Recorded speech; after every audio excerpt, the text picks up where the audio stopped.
చెప్పు, ఏంది పరిస్థితి చెప్పు. ఏంది ఎట్టా ఏంది ఎంత కడుగుతున్నారు చెప్పు. ఊరు అడుగుతున్నారు అసలు వచ్చేవాడే లేకపోతే వస్తే ఎంత కడుగుతున్నారు ఏంది అసలు వస్తే కదా అడగనా, వస్తే కదా అడగడం వల్ల రోజుకి ఒక మార్కెట్ 10, 9, 8, 7 దాకా వచ్చింది ఇప్పుడు. గవర్నమెంట్ 15,000 అంటుంది, రావట్లా 15,000కి.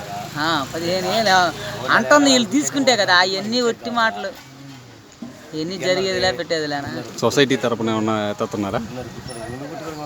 సొసైటీ తరపు అనేది ఇంకా వాళ్ళు మిల్లర్లు తీసుకోలేదంట. మిల్లర్లు సొసైటీ తరపున ఎత్తట్లేదని చెప్తున్నారు. మిల్లర్లు తీసుకోవటం లేదు, వాళ్ళు చెప్పిన వాళ్ళు ఎత్తమన్నప్పుడు మేము పంపిస్తాం, తీసుకుని అప్పుడు ఎత్తుకోబోదురు అంటున్నారు. ఇప్పుడు 7,000 8,000 ఎంత రేటా? ఏది చెప్తే కదా. అదిగా రాసులు రైతులు ఆ విధంగా పోసుకో ఉన్నారు.